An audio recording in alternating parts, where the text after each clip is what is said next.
Hello everyone, today we will discuss about chapter number 3 जो कि class 10th का है, एनसीईआरटी कोर्स है और उसका नाम है मेटल एंड नॉन मेटल। वो हम लोग आज डिस्कस करने वाले हैं। देखो इधर ध्यान से। तो मेटल एंड नॉन मेटल की अगर बात करें तो हम लोग पहले बेसिक बातों को समझते हैं। मेटल क्या है, नॉन मेटल क्या है, ठीक है। इससे पहले एक चैप्टर नंबर 5 हमने पढ़ लिया है और चैप्टर नंबर 5 नहीं भी पढ़ा है तो आप चैप्टर नंबर 5 में देखोगे, चैप्टर 5 में आप एक पीरियोडिक टेबल देखोगे। पीरियोडिक टेबल का कुछ परफॉर्मा ऐसा है, इस परफॉर्मे में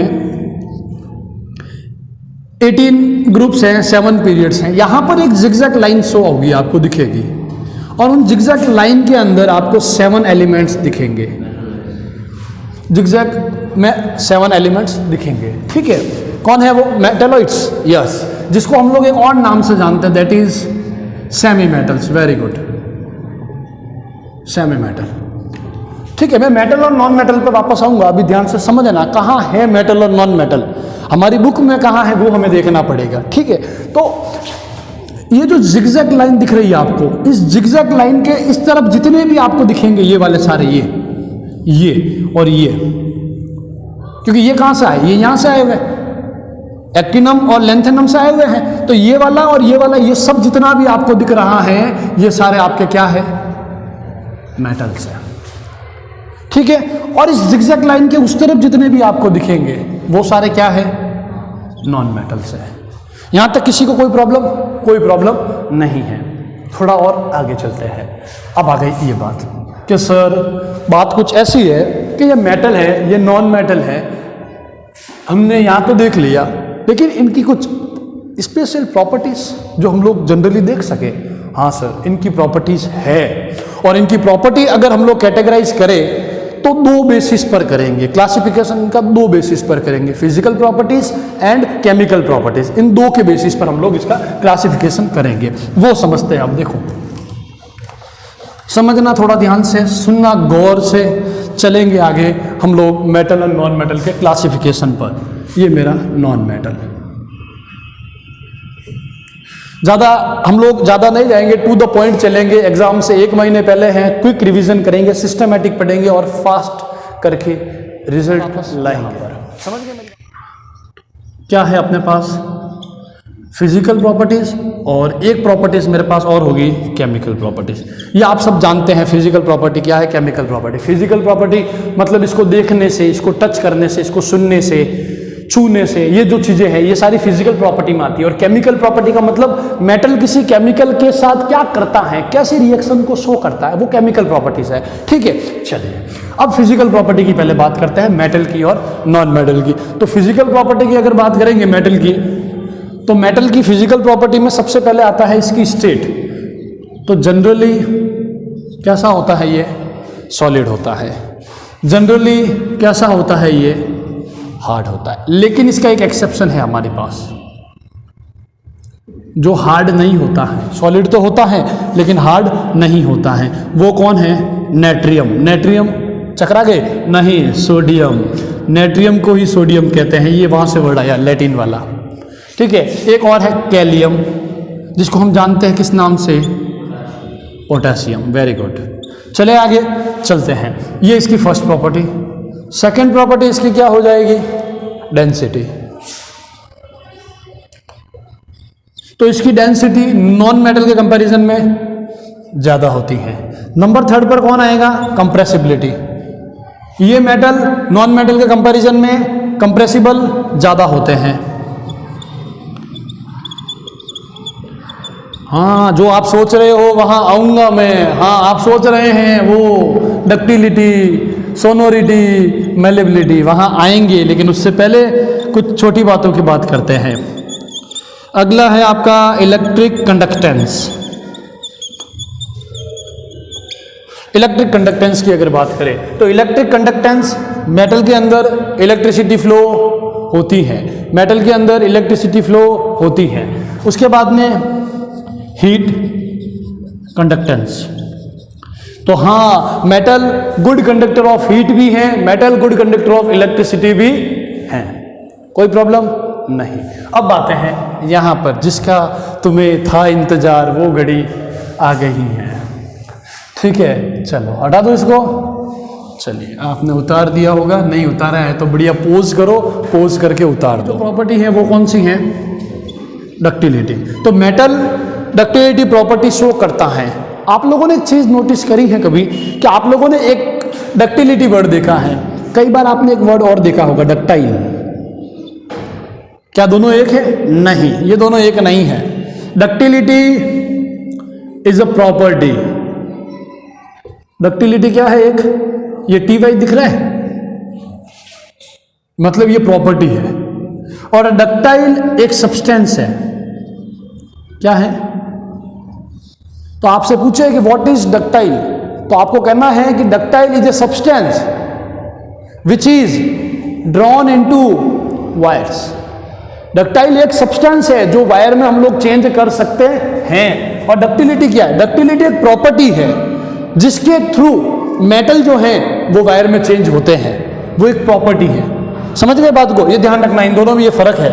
डक्टाइल एक सब्सटेंस है, वो सब्सटेंस जो वायर में चेंज किया जाता है।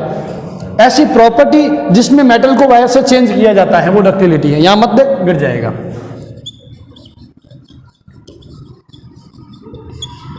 मेलिबिलिटी अगली कौन सी है अपने पास? मेलिबिलिटी। और एक वर्ड यहां पर भी होगा, मेलिएबल। तो ये मेलिबिलिटी क्या है? एक प्रॉपर्टी है। और ये मेलिएबल क्या है? एक सब्सटेंस है। मतलब मेलिएबल एक ऐसा सब्सटेंस है जिसको हम लोग पीट पीट के सीट बना देते हैं। पीट पीट के क्या बना देते हैं? सीट बना देते हैं। पीट पीट के सीट बना दी। वो सब्सटेंस जो है वो मेलिएबल सब्सटेंस है। और एक ऐसी प्रॉपर्टी जिसमें किसी को पीट पीट के सीट बनाया जाता है, एक ऐसी प्रॉपर्टी जिसमें किसी को पीट पीट के सीट बनाया जाता है, वो प्रॉपर्टी कौन सी है? आया? चलो आगे। अगली प्रॉपर्टी है हमारी सोनोरिटी। क्या है? सोनोरिटी। सेन्योरिटा नहीं है, सोनोरिटी है। सोनोरिटी, और इसमें एक वर्ड दिखेगा आपको, सोनोरस। ये टी दिखा, क्या है? ये एक प्रॉपर्टी। ये रस दिखा, ये क्या है? सब्सटेंस। तो सोनोरस एक ऐसा सब्सटेंस है जो किसी ऑब्जेक्ट से टकराता है, किसी सॉलिड ऑब्जेक्ट से टकराता है, तो वो क्या बना, उसमें से एक साउंड क्रिएट होता है, टन टन की आवाज आती है। आपने सुना होगा कि अगर अर्थ किसी दूसरे ऑब्जेक्ट से टकराएगा तो क्या होगा? टन की आवाज आएगा। क्यों? क्योंकि ये दुनिया पित्तल। सोनोरस एक ऐसा सब्सटेंस है जिसमें जिसमें जिसमें हम लोग, वो एक ऐसा मेटल है जिसमें कोई ऑब्जेक्ट कहीं से टकराएगा तो वो साउंड क्रिएट करेगा। वो एक ऐसा सब्सटेंस, उन प्रॉपर्टी को हम लोग कहते हैं सोनोरस। कि भाई इस मेटल में सोनोरस है। कौन सा? आयरन। आयरन के अंदर क्या है? एक सोनोरस प्रॉपर्टी है। और एक प्रॉपर्टी की अगर बात करें तो उसमें कौन सी प्रॉपर्टी होगी? सोनोरिटी। मतलब एक ऐसी प्रॉपर्टी जिसमें किसी भी मेटल को हम लोग टकराने पर टन की आवाज की जाती है, ऐसी किसी भी मेटल की प्रॉपर्टी को हम लोग सोनोरिटी कहते हैं। ये कुछ हम लोगों ने प्रॉपर्टी की बात करी, 3 और 5 पहले करी थी। 8 प्रॉपर्टी हो गई अपने पास में। क्वेश्चन ज्यादा से ज्यादा बनेगा तो कितने मार्क्स का बनेगा? 3 मार्क्स में अगर आप कितने लिखोगे तो चल जाएगा 6। तो इसमें से 3 तो ये हो गए, 3 पहले वाले में से लिख देना। ठीक है, उसके बाद में अभी 8 हुआ है, एक और मैं ऐड करूंगा, अभी तुम टेंशन नहीं लो, अभी हमारे पास बहुत है। तो वो आपका है लस्टर। लस्टर, इसमें लस्चरिटी नहीं होगा, लस्चरस होगा, ध्यान रखना। लस्चर और लस्चरस। तो लस्चरस एक प्रॉपर्टी है किसी भी मेटल की या किसी भी सब्सटेंस की जिसमें वो सब्सटेंस क्या करता है? शाइनिंग करता है, चमकता है। जैसे कि गोल्ड, सिल्वर, आयरन एटसेट्रा। उसके बाद में लस्टर एक सब्सटेंस है जो शाइनिंग करता है, दैट इज गोल्ड वगैरह जो भी जो आपके है, दैट्स ऑल। ये आपके हम लोगों ने अभी 9 पॉइंट किए हैं। 10th पॉइंट होगा आपका एग्जाम्पल, के मेटल के एग्जाम्पल दो। तो बहुत सारे हैं, लीना की रबड़ी सस्ती फ्री, बेटा मांगे कन्या सुंदर, ये सारे मेटल ही तो है। बैंगन आलू गोभी इन थैला, समझ रहे हो? ये बैंगन आलू गोभी, जर्मेनियम, इंडियम, थोरियम, ये सारे क्या है? ये मेटल है। तो ये मेटल के एग्जाम्पल लिख देना 1-2। ठीक है, अब यहां पर आगे चलते हैं नॉन मेटल में। आप लोगों ने देखी होगी कि मेटल में बंदा इतना दिमाग लगा रहा है, तो नॉन मेटल में ये क्या करेगा? जो प्रॉपर्टी मेटल दिखा रहा है इसमें से एक भी प्रॉपर्टी नॉन मेटल नहीं दिखाता है, मेटल नहीं दिखाता, मेटल जो दिखाता है वो नॉन मेटल प्रॉपर्टी नहीं दिखाता है। एक्सेप्शन है इसमें भी, जैसे लस्टर की बात करें, हम लोग कहते हैं मेटल चमकता है, और अभी हम लोग कहेंगे कि नॉन मेटल नहीं चमकता है, लेकिन एक नॉन मेटल है जिसका नाम है कौन, वो तो चमकता है ना साहब। समझे मेरी बात को, समझ गए? चलो, उसके बाद में और क्वालिटी है हमारे पास। हम लोग कहेंगे कि मेटल जो है वो सॉलिड में होते हैं, लेकिन नॉन मेटल गैस में होते हैं। किस में होता है? गैस में। लेकिन एक नॉन मेटल है जो लिक्विड है, कौन? ब्रोमीन। ये ब्रोमीन क्या है? लिक्विड है, लेकिन है क्या? Non metal. तो कुछ एक्सेप्शंस होंगे, वो आप लोग समझ लोगे, कोई प्रॉब्लम नहीं है। ये हम लोगों ने अभी तक फिजिकल प्रॉपर्टी मेटल की, नॉन मेटल की बात करी है। आगे हम लोग अब डिस्कस करने वाले हैं केमिकल प्रॉपर्टी के ऊपर। चलिए चलते हैं थोड़े और आगे। केमिकल प्रॉपर्टीज, और केमिकल प्रॉपर्टीज हमारे पास में इस बुक में आई थिंक मेटल की ही है, आई थिंक क्या पक्का है, ठीक है, मेटल की ही है। मेटल की केमिकल प्रॉपर्टी क्या होता है? केमिकल प्रॉपर्टी वो समझता है। केमिकल प्रॉपर्टी का मतलब यह है कि मेटल किस किस सब्सटेंस के साथ रिएक्शन करके क्या क्या बना देता है, वो उसकी केमिकल प्रॉपर्टी है, ठीक है। जैसे कि मेटल, एक आपके साथ ऐड होगा हाइड्रोजन, मेटल क्या कह रहा है? अपने साथ में कौन होना चाहिए? हाइड्रोजन। मेटल के साथ में एक बंदा और ऐड होगा, वाटर। हमारे पास में कुछ ये रिएक्शंस है। मेटल के साथ में एक और जना ऐड होगा, 3 चीजें हैं, ठीक है। आप लोग बहुत ज़्यादा कंफ्यूज होते हो, बहुत ज़्यादा यू होते हो कि यार क्वेश्चन आ जाता है कि मेटल की रिएक्शन उसके साथ करेंगे तो क्या होगा, तो आप सोचते हैं अरे मुझे क्या पता क्या होगा, जो होगा वो देखा जाएगा, लाओ मेटल को, लाओ हाइड्रोजन को, फिर देखेंगे क्या होगा। लेकिन ऐसा कुछ भी नहीं है। एक प्रॉब्लम मैंने कर दी है, सॉरी, हाइड्रोजन नहीं, ऑक्सीजन, ठीक है। अब आपको एक चीज ध्यान रखना है, हमारे एयर में ऑक्सीजन कितनी है? 21, ठीक है। लेकिन हमारा मेन टारगेट कहाँ रहता है? हम लोग नाइट्रोजन पर नहीं देखते दिमाग, एयर का नाम लेते ही कहते मेरे को हवा चाहिए, हवा चाहिए का मतलब ऑक्सीजन चाहिए।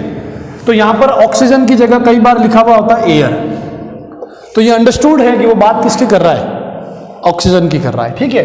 तो अब हम लोग समझेंगे कि ऑक्सीजन के साथ रिएक्शन हो रही है वाटर के साथ, तो क्या हो रहा है। तो सीधा फंडा है, सीधा फंडा है। देखेंगे एयर कौन सा है अपने पास में, O2 है। तो हमेशा ध्यान रखना है मेटल के साथ कौन है? ऑक्सीजन। तो मेटल का तो मेटल रहेगा, और ऑक्सीजन से एक वर्ड उठाऊंगा मैं, क्या? ऑक्साइड। मतलब मेटल जब किसी भी ऑक्सीजन के साथ रिएक्शन करेगा तो क्या बनाएगा? मेटल ऑक्साइड बनाएगा, खत्म। समझ गए बात को? मेटल जब किसी भी टाइम ऑक्सीजन के साथ या एयर के साथ रिएक्शन करेगा तो मेटल ऑक्साइड बनाएगा, ठीक है। चलो आगे की बात और करते हैं। इससे आगे की अगर बात करें कि मेटल वाटर के साथ रिएक्शन करेगा तो क्या बनाएगा, तो मेटल वाटर के साथ रिएक्शन का समझना, वाटर का फॉर्मूला क्या? H2O। अभी हम लोगों ने मेटल की रिएक्शन ऑक्सीजन के साथ कराई थी, ये रहा वो ऑक्सीजन, तो क्या बना था? मेटल ऑक्साइड बना था। एक हाइड्रोजन और इसमें आ रहा है बीच में, मेटल ऑक्सीजन के बीच में कौन आ रहा है? हाइड्रोजन। तो इसको भी ले लेंगे तो एक नई चीज बन जाएगी, that is metal hydro oxide. क्या बन जाएगा? Metal hydro oxide. मतलब पता चल गया कि वाटर के साथ में अगर मेटल गया तो हाइड्रो ऑक्साइड बनाएगा। Example, metal, sodium, water, sodium hydro oxide, potassium hydro oxide, aluminium hydro oxide. बस यहां पर metal, sodium oxide, potassium oxide, zinc oxide, copper oxide, यही तो बनाएगा। मेटल की जगह जो आपने ऐड किया वो लिख दो, खत्म बात। समझ गए बात को? चलो अगला है मेटल प्लस एसिड। ये रिएक्शन हम लोगों ने चैप्टर नंबर 2 के अंदर देखी है। चैप्टर नंबर 2 में एसिड बेस वाला चैप्टर था, उसकी फर्स्ट रिएक्शन यही थी, सेकेंड रिएक्शन एसिड की रिएक्शन मेटल के साथ। तो ध्यान रखना, जब एसिड है, एसिड का एक सीधा सिस्टम है, जहां जाऊंगा सॉल्ट बनाऊंगा, जहां जाऊंगा सॉल्ट बनाऊंगा। तो ये क्या बनाएगा? सॉल्ट। क्या बनाएगा? सॉल्ट। देखो कैसे, मेरे पास में Na है, प्लस में क्या है? HCl। तो यहां से Na, यहां से Cl, तो क्या बना देगा? NaCl साथ में क्या निकलेगी, हाइड्रोजन। अब बात आएगी सर इधर एक ही है, आपने दो कैसे लिए, तो रिएक्शन को मैंने बैलेंस कर दिया, 2 लगा दिया, 2 लगा दिया, तो 2 NaCl, H कितने हो गए 2, ये H2। ये केमिकल प्रॉपर्टीज हैं किसकी, मेटल की। मेटल 3 जनों के साथ में अपनी 10th क्लास के अकॉर्डिंग रिएक्शन करेगा, एक ऑक्सीजन के साथ में, एक वाटर के साथ में और एक एसिड के साथ में। ऑक्सीजन के साथ करके ऑक्साइड बनाएगा, वाटर के साथ करके हाइड्रोक्साइड बनाएगा, एसिड के साथ करके सॉल्ट और हाइड्रोजन गैस बनाएगा। कोई प्रॉब्लम नहीं है। आगे चलते हैं। अब हम लोगों ने पहले फिजिकल प्रॉपर्टी देखी, फिर केमिकल प्रॉपर्टी देखी, अब थोड़ा और आगे चलते हैं। थोड़ा और आगे चलते हैं तो हम लोग एक चीज़ देखेंगे। क्या देखेंगे, समझना। अब हम लोगों ने कहा सर क्या पता कोई होता है बहुत अच्छा होशियार बच्चा, वो कह देगा कि सर आपने मेटल की रिएक्शन बहुत जनों के साथ कराई, लेकिन मेटल की रिएक्शन आप नॉन मेटल के साथ करा के देखो ना क्या होता है। मेटल की रिएक्शन किसके साथ करा के देखें, नॉन मेटल के साथ। तो ये हमारी हेडिंग है अगली, what happens when metal reacts with non metal. क्या होता है, पैसे की लगा दूं ढेरी, नहीं सॉरी, क्या होता है मेटल और नॉन मेटल रिएक्शन करते हैं। तो समझना, मेटल और नॉन मेटल जब रिएक्शन करते हैं तो मेरे पास एक मेटल ये पड़ा Na, एक पड़ा मेरे पास में नॉन मेटल Cl, दोनों को मिलाओ क्या बन रहा है ये देखते हैं। और हम लोग कह देंगे अब क्या बन गया, सॉल्ट। लेकिन इस सॉल्ट के बनने के पीछे की कहानी क्या है, वो हमारा टारगेट है और जो इसके अगली हेडिंग भी है। समझ गए? तो समझो, यहां आओ। ये सोडियम है मेरा, जिसका एटॉमिक नंबर कितना है। कोई किसी के साथ जुड़ेगा तो यूं थोड़ी जुड़ जाएगा कि आजा आजा आ बैल मुझे मार, मैं तेरे से जुड़ने को तैयार हूं, ऐसा थोड़ी होगा। कुछ ना कुछ तो कंसेप्ट लगेगा, कुछ ना कुछ तो फंडा लगेगा। वो फंडा क्या, वो समझना। सोडियम एटॉमिक नंबर 11, इसका इलेक्ट्रॉनिक कॉन्फ़िगरेशन सेट करता हूं तो फर्स्ट में आते हैं 2 इलेक्ट्रॉन, सेकंड में आते हैं 8 इलेक्ट्रॉन। 11 है, उसमें से 10 इलेक्ट्रॉन सेट हो गए, पीछे की तरह 1 इलेक्ट्रॉन। ठीक है, चलो। इसका एटॉमिक नंबर 17, इलेक्ट्रॉनिक कॉन्फ़िगरेशन 2, 8, 10 और पीछे रहा 7। इसका आउटर मोस्ट में कितने इलेक्ट्रॉन दिख रहे हैं, 1। इसके आउटर मोस्ट में कितने इलेक्ट्रॉन दिख रहे हैं, 7। सुनना, एक वर्ड होता है हमारे पास में जो आप लोग जानते होंगे, ऑक्टेट। ऑक्टेट का मतलब होता है ग्रुप ऑफ 8 इलेक्ट्रॉन।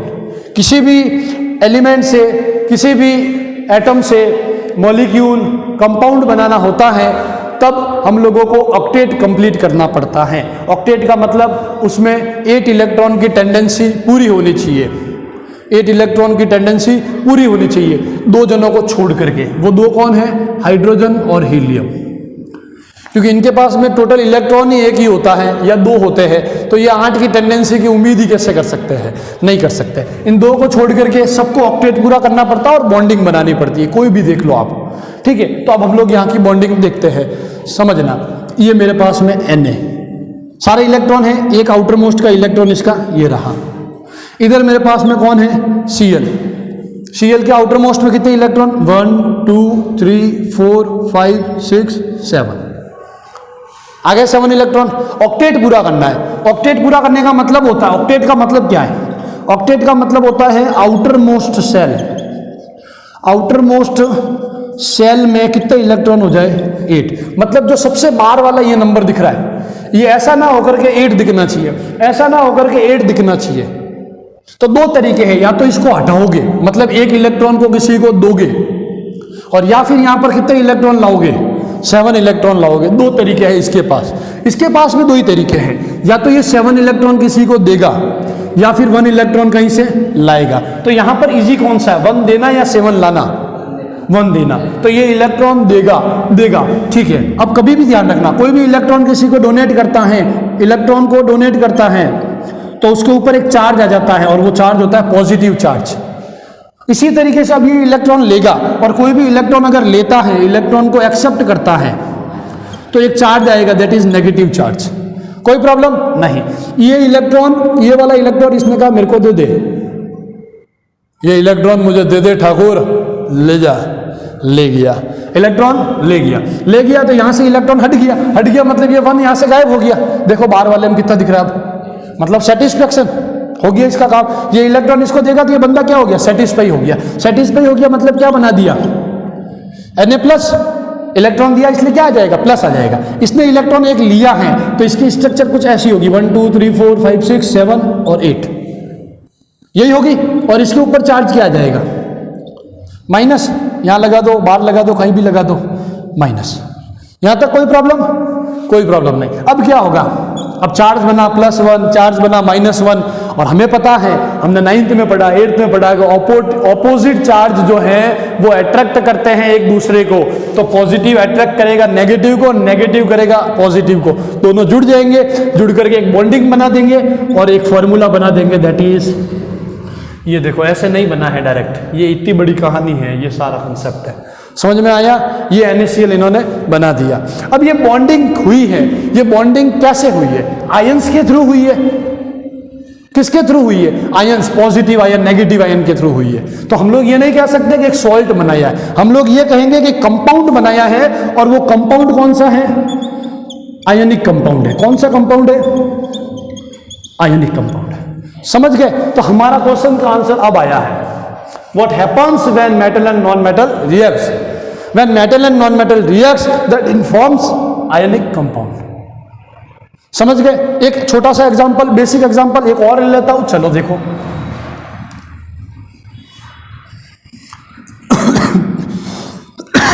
ये प्रभु, ये रहा Mg प्लस Cl2 क्या बनाते हैं, MgCl2 क्या बनाते हैं, MgCl2। Mg का एटॉमिक नंबर कितना, 12।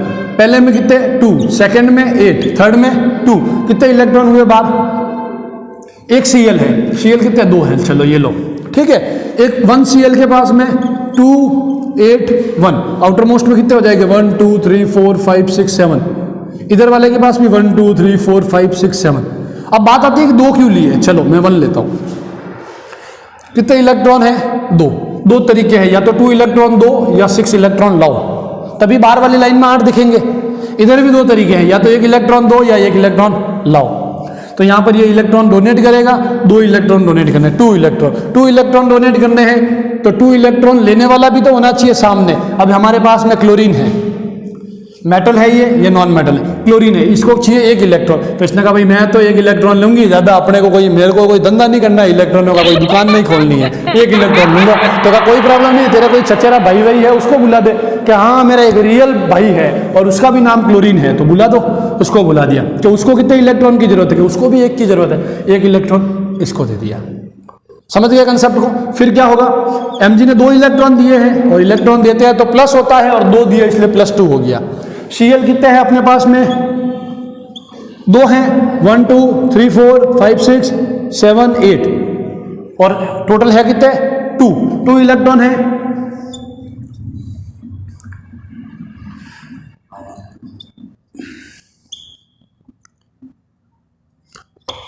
ठीक है, Cl2 है, चार्ज भी कितना हो गया, -1। जब ब्रैकेट खुलेगा तो वो -2 हो जाएगा। समझ गए मेरी बात को। एक Cl है, -1 चार्ज है, 2 Cl हो जाएंगे तो -2, Mg का +2। अब ये वापस फॉर्मेशन करेंगे, +2, इधर से इन दोनों का मिला करके -2, दोनों मिलेंगे, एट्रैक्शन होगा, क्या बना देंगे, Mg। ये बन गया एक और आयनिक कंपाउंड। समझ में आया, चले आगे। ठीक है, इसके बाद कंपाउंड का देख लिया था। अब हम लोग आयोनिक कंपाउंड की प्रॉपर्टी की बात करते हैं कि ये आयोनिक कंपाउंड होता क्या है, इसका क्या इसकी प्रॉपर्टीज है, था क्या देख करके हम पता कर सकते हैं कि आयोनिक कंपाउंड है, या इनकी क्या क्वालिटीज है, वो हम लोग देखेंगे। तो आयोनिक कंपाउंड की फर्स्ट क्वालिटी में अगर हम लोग देखने जाए तो इसका फिजिकल नेचर कैसा वो समझते हैं। 4 पॉइंट्स हैं, और ये इंपॉर्टेंट क्वेश्चन है, ध्यान रखना, आपके 10th बोर्ड का इंपॉर्टेंट क्वेश्चन है, चाहे वो किसी भी स्टेट बोर्ड हो या सेंट्रल बोर्ड हो, CBSE हो, कहीं का भी हो, इंपॉर्टेंट क्वेश्चन, बहुत शानदार क्वेश्चन है ये। फिजिकल नेचर, आयोनिक कंपाउंड के फिजिकल नेचर की अगर बात करें तो आयोनिक कंपाउंड जनरली सॉलिड होते हैं। ठीक है, सॉलिड एग्जांपल, अभी हम लोगों ने एक आयोनिक कंपाउंड देखा, NaCl। NaCl एक सॉल्ट है, आप लोगों ने देखा होगा, वो सॉलिड ही होता है, तो सॉलिड नेचर है उसका, फिजिकल नेचर वो कैसा है, सॉलिड है। ठीक है, उसके बाद में ये जो होता है, ये अभी हम लोगों ने देखा था Na+ Cl माइनस, मतलब आयंस जुड़े हुए थे, और आयंस का अट्रैक्शन बहुत शानदार है इसमें, मतलब ये स्ट्रांगली अटैच होता है, इसलिए सॉलिड नेचर होता है। उसके बाद में ये हार्ड भी होते हैं, थोड़े हार्ड क्यों होते हैं? क्योंकि ये बहुत टाइटली अटैच्ड होते हैं, इनके के बीच में आयंस का जो अट्रैक्शन है वो बहुत ज़्यादा होता है, इसलिए ये हार्ड होता है। अगली पॉइंट इसी के अंदर, लेकिन सर क्या ये टूटेगा ही नहीं, ऐसा है? नहीं, ऐसा नहीं है। इनका नेचर समवॉट ब्रिटल नेचर भी है, कि अगर आप लोग इसके ऊपर क्या अप्लाई करोगे, प्रेशर अप्लाई करोगे, तो ये टूट जाएगा, छोटे छोटे टुकड़ों में टूट जाएगा। ये इसकी फिजिकल नेचर है। क्या नेचर है? सॉलिड है, हार्ड भी है, आयंस की वजह से अट्रैक्शन भी है, लेकिन नेचर ब्रिटल है, तो प्रेशर लगाओगे तो टूट जाएगा। समझ गए मेरी बात को? प्रेशर लगाओगे तो ये ब्रेक हो जाएगी या टूट जाएंगे, टुकड़ों में बढ़ जाएंगे। ठीक है, इसकी सेकंड प्रॉपर्टी अगर बात करें, साइड में वापस शॉर्ट में लिख देता हूँ, सिर्फ फिजिकल नेचर। एक प्रॉपर्टी हमने बात करी फिजिकल नेचर। सेकंड क्या रहेगी अपने पास में? Melting point and boiling point.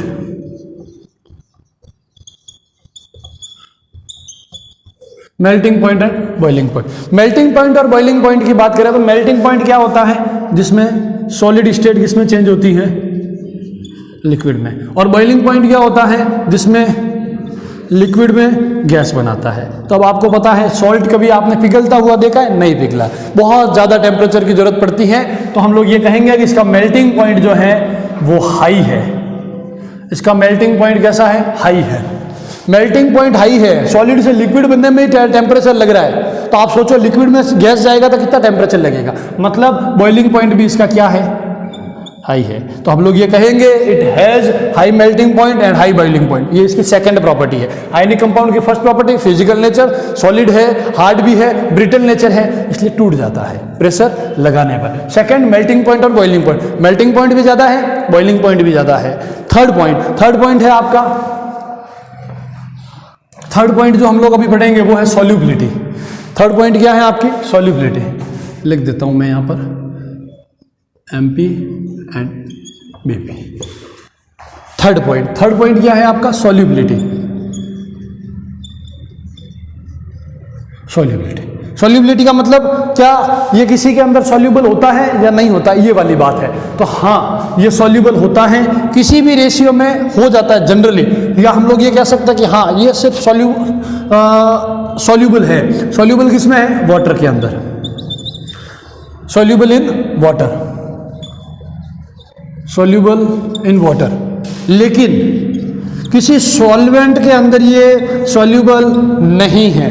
अब सॉल्वेंट क्या? सॉल्वेंट का मतलब आपका केरोसिन हो गया, कोई पेट्रोल हो गया, ऑयल हो गया। ऐसा नहीं अब केरोसिन में नमक आप घोल रहे हो, नहीं घुलेगा।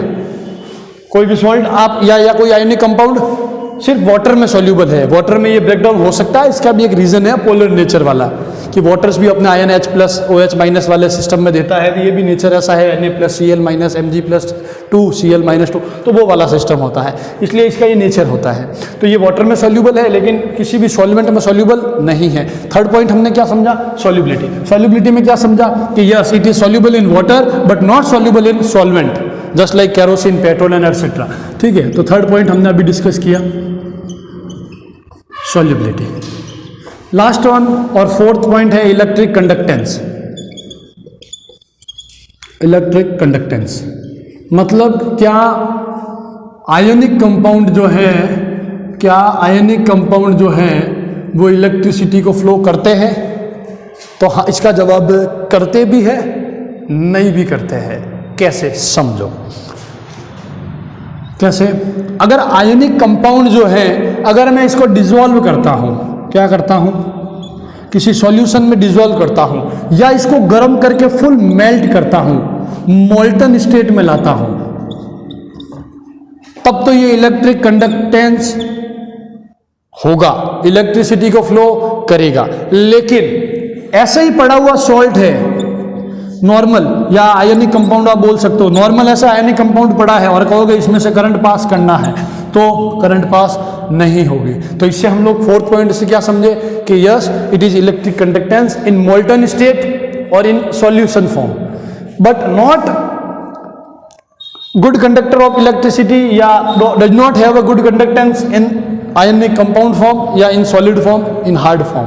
समझ गए बात को? ठीक है, ये 4 प्रॉपर्टीज हैं। कौन कौन सी? Physical nature, melting point, melting point, solubility and electric conductance. Ionic compound की 4 प्रॉपर्टीज है। फिजिकल नेचर यस, सॉलिड होता है वो सारी बातें। मेल्टिंग पॉइंट खत्म। समझ में? हमने आयोनिक कंपाउंड तक का पूरा पढ़ लिया है। बाकी का जो अगला है वो हम लोग नेक्स्ट क्लास में देखेंगे। तब तक जुड़े रहिए हमारे साथ। मिलते हैं छोटे से ब्रेक के बाद। धन्यवाद।